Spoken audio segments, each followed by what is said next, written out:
आप लोग भूगोल में फर्स्ट चैप्टर जो पढ़ाया गया था आप लोग को, अभी तक क्वेश्चन आंसर नहीं कराया गया था आप लोगों का। तो आज क्वेश्चन आंसर कराए जाएंगे आप लोगों का फर्स्ट चैप्टर का, जो अभी तक नहीं कराए गए थे। फर्स्ट चैप्टर का आप लोग का क्वेश्चन से पढ़ाकर आगे बढ़ गए थे, लेकिन हम लोग क्वेश्चन आंसर नहीं किए थे। तो बहुत सारे स्टूडेंट बोल रहे थे क्वेश्चन आंसर करा दीजिए सर फर्स्ट चैप्टर का। तो फर्स्ट चैप्टर का आप लोग का है संसाधन का, भूगोल में संसाधन चैप्टर का क्वेश्चन आंसर आपको फर्स्ट चैप्टर का है, जिसमें ऑब्जेक्टिव और क्वेश्चन आंसर दोनों कराए जाएंगे। तो कोयला किस प्रकार का संसाधन है?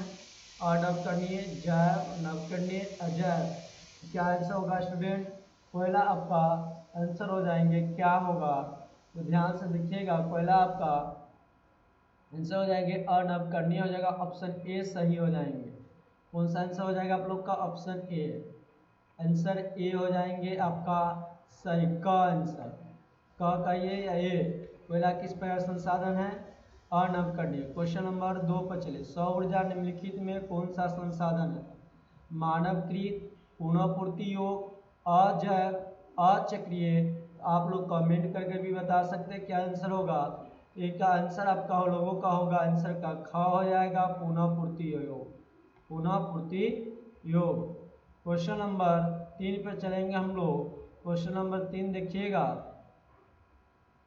तट रेखा से कितने किलोमीटर क्षेत्र सीमा अपवर्जक आर्थिक क्षेत्र कहलाते हैं?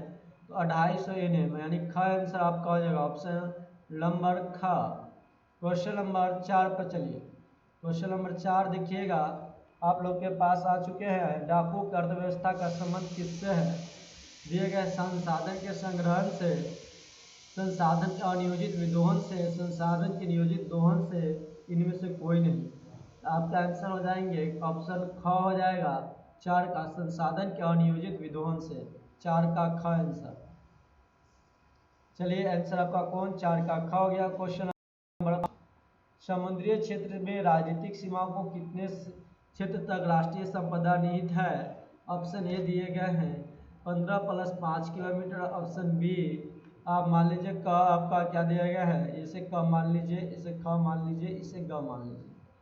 तो आपको 15 + 5 किलोमीटर, ख 19.2 मीटर, और आपका यहाँ पर दिया गया है क 10.2 किलोमीटर।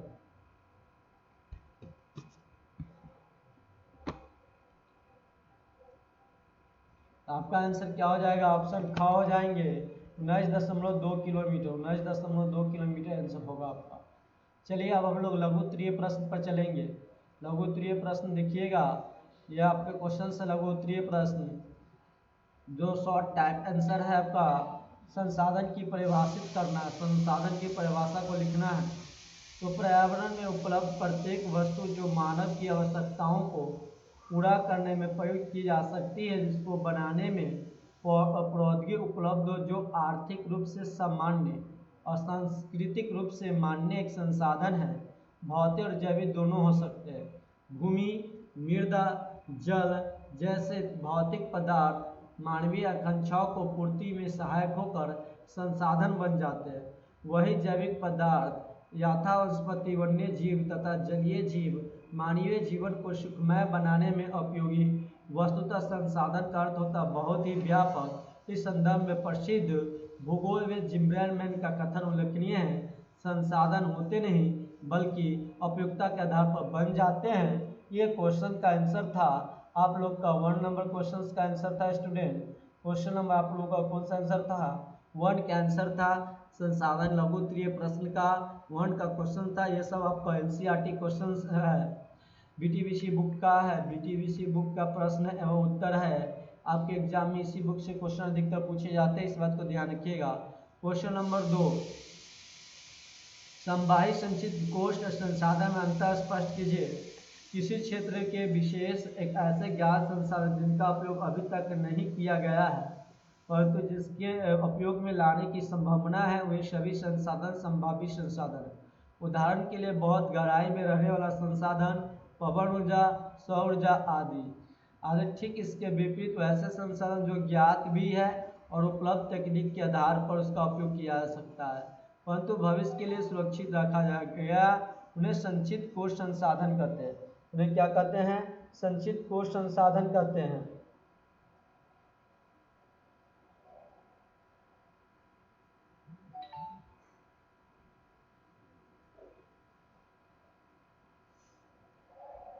संचित कोष संसाधन कहा जाता है, परंतु भविष्य के लिए सुरक्षित रखा जाता है।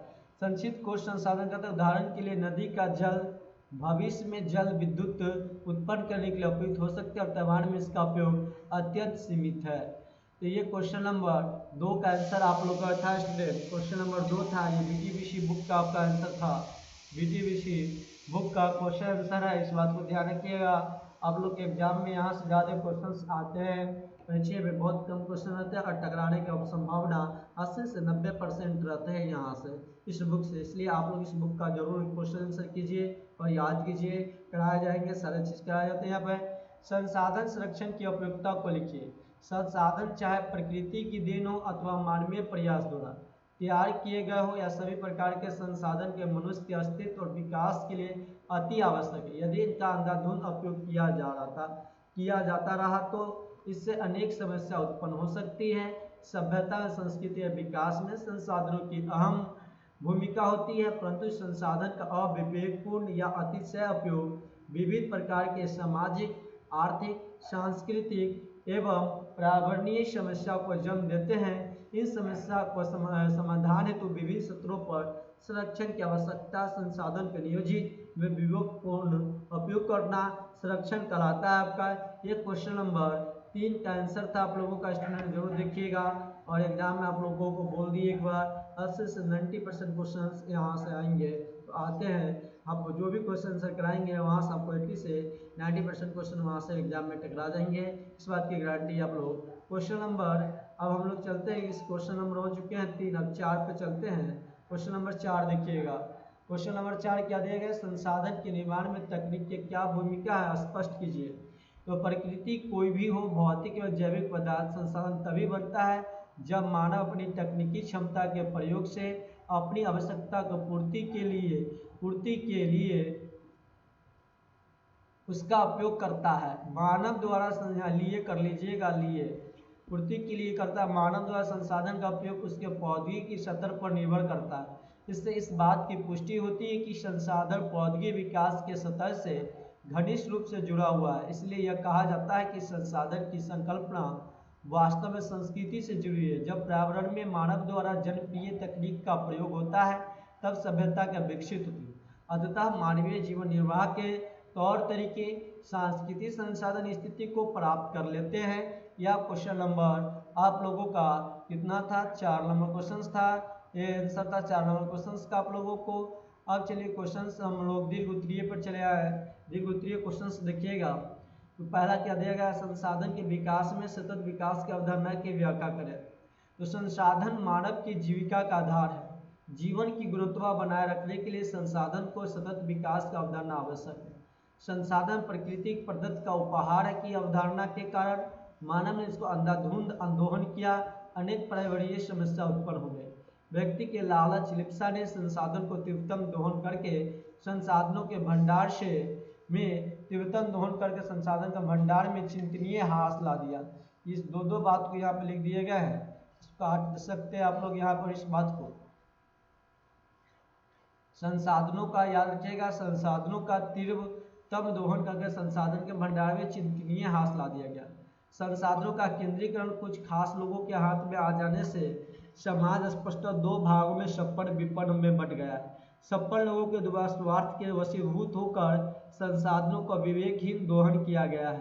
प्रकृति से उपहार लेने के लिए स्थान पर विकसित समाज संसाधन की लूट खसोट को उतर आया है। फलस्वरूप विश्व के सुविचारित प्रबंधन एकमात्र रास्ता है। पृथ्वी पारिस्थितिक में घोर संकट की स्थिति पैदा हो गई है। स्वभावतः इसका घातक प्रभाव विविध जीवनदायी तत्वों के प्रदूषण, प्राकृतिक प्रकोप और सामाजिक विकृतियों के रूप में देखा जा सकता है। भूमंडलीय तापन, ओजोन क्षय, पर्यावरण प्रदूषण, मृदा क्षरण का भूमि विस्थापन, अम्लीय वर्षा, असमय ऋतु परिवर्तन जैसी पारिस्थितिक संकट पृथ्वी पर व्यक्त सभ्यता संस्कृति को निगल जाने को तैयार है। यदि इसी प्रकार के इन स्वार्थी तत्वों को अथवा देशों द्वारा संसाधनों का अनवरत विदोहन चलता रहा तो पृथ्वी का जैव जगत क्या हो जाएंगे? विनाश के आगोश में समा जाएगा। इस विकट पृष्ठभूमि में विकल्प सुविचारित प्रबंधन एकमात्र रास्ता है। पृथ्वी पर जीवन की गुणवत्ता बनाए रखने के लिए विकास और विनाश में अंतर करने की समय आ गया है। तदनुसार प्रबंधन द्वारा सतत और संतुलन के विकास का मार्ग खोजना है।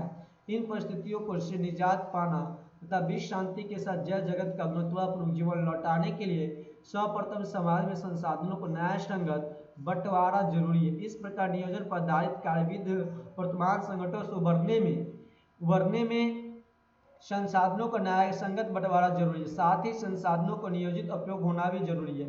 इस प्रकार नियोजन आधारित कार्यविधि वर्तमान में संकटों में उबरने मदद मिलेगी और विकास की गति भी बनेगी। इस लक्ष्य को मंजिल तक पहुंचाने में विकसित और विकासशील देशों का सहयोग अपेक्षित है। इससे पर्यावरण के बिना नाम पहुंचाए भविष्य की आवश्यकता को ध्यान में रखते हुए वर्तमान विकास को कायम रखा जा सकता है। इसी प्रकार धारणा को सतत विकास कही जाती है। इससे वर्तमान विकास के साथ साथ भविष्य भी क्या हो सकता है, आपका सुरक्षित रह सकता है। क्वेश्चन नंबर अब हम लोग 2 पे चलेंगे। देखिएगा क्वेश्चन नंबर 2, स्वामित्व के आधार पर संसाधन को विविध स्वरूपों का वर्णन कीजिए। ये क्वेश्चन 2 है, आपका द्वितीय का है, VTBC बुक का है। इस बात को ध्यान रखिएगा, आप लोग जरूर कर लीजिएगा क्वेश्चन। सर यहाँ से क्वेश्चन आपके एग्जाम में पूछे जाएंगे, डायरेक्ट लड़ेंगे यहाँ से। स्वामित्व के आधार पर संसाधनों के निम्नलिखित 4 प्रकार के माने गए। व्यक्तिगत संसाधन, जिस संसाधन पर किसी खास व्यक्ति का अधिकार होता है उसे व्यक्तिगत संसाधन कहा जाता है। हल्का उसके एवज में वे सरकार को लगान भी चुकाते हैं। तालाब, कुआं, बाग बगीचे व्यक्तिगत संसाधन के उदाहरण है। सामुदायिक संसाधन, किसी भी खास समुदाय के स्वामित्व में रहने वाले लोग संसाधन को सामुदायिक संसाधन कहा जाता है। इसका उपयोग समाज के लिए सुलभ होता है। यदि मंदिर, मस्जिद, परिसर, सामुदायिक भवन, तालाब, शमशान घाट आदि इसके उदाहरण हैं। अब 3 नंबर इसका देखिएगा क्या है, यहाँ पे आपका ये 3 नंबर है, यह आपका 3 नंबर हो गया है। राष्ट्रीय संसाधन, किसी भी राष्ट्र के भीतर मौजूद सभी उपलब्ध संसाधन राष्ट्रीय संसाधन है।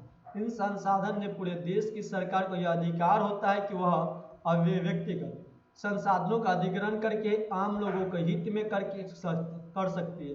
प्राय ऐसे संसाधन में भूमि की प्रधानता कम होती है। सारे खनिज पदार्थ, जल संसाधन, वन्य जीवन, राजनीतिक सीमाओं के अंदर सारी भूमि 9.2 किलोमीटर तक महासागरीय क्षेत्र इसमें पाया जाने वाला संसाधन राष्ट्र की संपदा है।